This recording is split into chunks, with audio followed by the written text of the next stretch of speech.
Random House Audiobooks presents Dr. Death by Jonathan Kellerman. Read for you by John Rubinstein.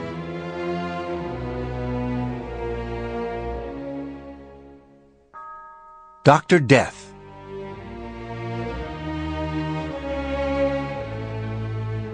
Chapter 1. Irony can be a rich dessert. So, when the contents of the van were publicized, some people gorged. The ones who'd believed Eldon Mate to be the angel of death.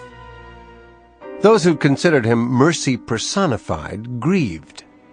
I viewed it through a different lens, had my own worries. Mate was murdered in the very early hours of a sour-smelling, fog-laden Monday in September. No earthquakes or wars interceded by sundown, so the death merited a lead story on the evening news. Newspaper headlines in the Times and the Daily News followed on Tuesday. TV dropped the story within 24 hours, but recaps ran in the Wednesday papers. In total, 4 days of coverage, the maximum in short attention span L.A., unless the corpse is that of a princess or the killer can afford lawyers who yearn for Oscars. No easy solve on this one, no breaks of any kind. Milo had been doing his job long enough not to expect otherwise. He'd had an easy summer, catching a quartet of lovingly stupid homicides during July and August, one domestic violence taken to the horrible extreme, and 3 brain-dead drunks shooting other inebriates in squalid West Side bars. 4 murderers hanging around long enough to be caught. It kept his solve rate high, made it a bit, but not much, easier to be the only openly gay detective in LAPD. "Knew I was due," he said. It was the Sunday after the murder when he phoned me at the house. Mate's corpse had been cold for 6 days, and the press had moved on. That suited Milo just fine. Like any artist, he craved solitude. He'd played his part by not giving the press anything to work with. Orders from the brass. One thing he and the brass could agree on, reporters were almost always the enemy. What the papers had printed was squeezed out of clip-file biographies, the inevitable ethical debates, old photos, old quotes. Beyond the fact that Mate had been hooked up to his own killing machine, only the sketchiest details had been released. Van parked on a remote section of Mulholland Drive. Discovery by hikers just after dawn. Dr. Death murdered. I knew more because Milo told me. The call came in at 8 p.m. just as Robin and I had finished dinner. I was out the door holding on to the straining leash of Spike, our little French bulldog. Pooch and I both looking forward to a night walk up the glen. Spike loved the dark because pointing at scurrying sounds let him pretend he was a noble hunter. I enjoyed getting out because I worked with people all day, and solitude was always welcome. Robin answered the phone, caught me in time, ended up doing dog duty as I returned to my study. "Mate's yours?" I said, surprised because he hadn't told me sooner, suddenly edgy because that added a whole new layer of complexity to my week. "Who else merits such blessing?" I laughed softly, feeling my shoulders humping, rings of tension around my neck. The moment I'd heard about Mate, I'd worried. Deliberated for a long time, finally made a call that hadn't been returned. I'd dropped the issue because there'd been no good reason not to. It really wasn't any of my business.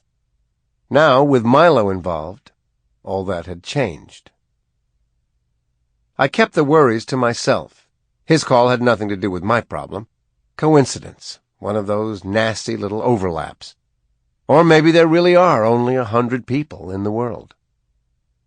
His reason for getting in touch was simple. The dreaded W word. Whodunit. A case with enough psychopathology to make me potentially useful. Also, I was his friend, one of the few people left in whom he could confide.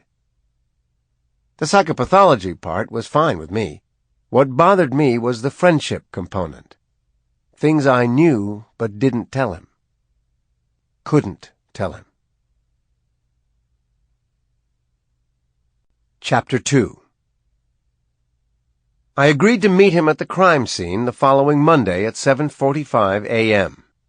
When he's at the West L.A. station, we usually travel together, but he was already scheduled for a 6:15 meeting downtown at Parker Center, so I drove myself. "Sunrise prayer session?" I said. "Milking the cows with guys in suits?" "Cleaning the stable while guys in suits rate my performance. Gonna have to find a clean tie." "Is the topic mate?" "What else? They'll demand to know why I haven't accomplished squat. I'll nod a lot, say, yes, sir, shuffle off." Mate had been butchered fairly close to my home, and I set out at 7:30. The first leg of the trip was 10 minutes north on Beverly Glen, the Seville fairly sailing because I was going against traffic, ignoring the angry faces of commuters incarcerated by the southbound crush. Economic recovery and the customary graft had spurred unremitting road work in L.A., and hellish traffic was the result. This month it was the bottom of the Glen. Smug men in orange Caltrans vests installing new storm drains just in time for the next drought. The usual municipal division of labor, one guy working for every 5 standing around. Feeling like a pre-Bastille royalist, I sped past the queue of Porsches and Jaguars forced to idle with clunkers and pickups. Democracy by oppression, everyone coerced into bumper-nudging intimacy. At Mulholland, I turned left and drove 4 miles west, past seismically strained dream houses and empty lots that said optimism wasn't for everyone.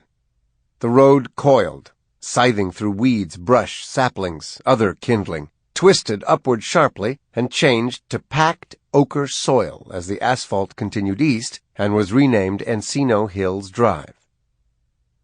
Up here, at the top of the city, Mulholland had become a dirt road. I'd hiked here as a grad student, thrilling at the sight of antlered bucks, foxes, falcons, catching my breath at the furtive shifting of high grass that could be cougars. But that had been years ago, and the suddenness of the transformation from highway to impasse caught me by surprise. I hit the brakes hard, steered onto the rise, parked below the table of sallow dirt. Milo was already there, his copper-colored unmarked pulled up in front of a warning sign posted by the county. 7 miles of unfinished road followed, no vehicles permitted. A locked gate said that L.A. motorists couldn't be trusted. He hitched his pants, loped forward, took my hand in both of his giant mitts. "Alex? Big guy?" He had on a fuzzy-looking green tweed jacket, brown twill pants, white shirt with a twisted collar, string tie with a big misshapen turquoise clasp. The tie looked like tourist junk. A new fashion statement. I knew he'd put it on to needle the brass at this morning's meeting. "Going cowboy?" "My Georgia O'Keeffe period." "Natty." He gave a low, rumbling laugh, pushed a lick of dry black hair off his brow, squinted off to the right, focusing on a spot that told me exactly where the van had been found. Not up the dirt road, where untrimmed live oaks would have provided cover. Right here, on the turnoff, out in the open. I said, "No attempt to conceal." He shrugged and jammed his hands in his pockets. He looked tired, washed out, worn down by violence and small print. Or maybe it was just the time of year. September can be a rotten month in L.A., throat-constrictingly hot or clammy cold, shadowed by a grimy marine layer that turns the city into a pile of soiled laundry. When September mornings start out dreary, they ooze into sooty afternoons and sickly nights. Sometimes blue peeks through the clouds for a nanosecond. Sometimes the sky sweats, and a leaky roof drizzle glazes windshields. For the past few years, resident experts have been blaming it on El Niño, but I don't recall it ever being any different. September light is bad for the complexion. Milo's didn't need any further erosion. The gray morning light fed his pallor and deepened the pockmarks that peppered his cheeks and ran down his neck. White Sample complete. Ready to continue?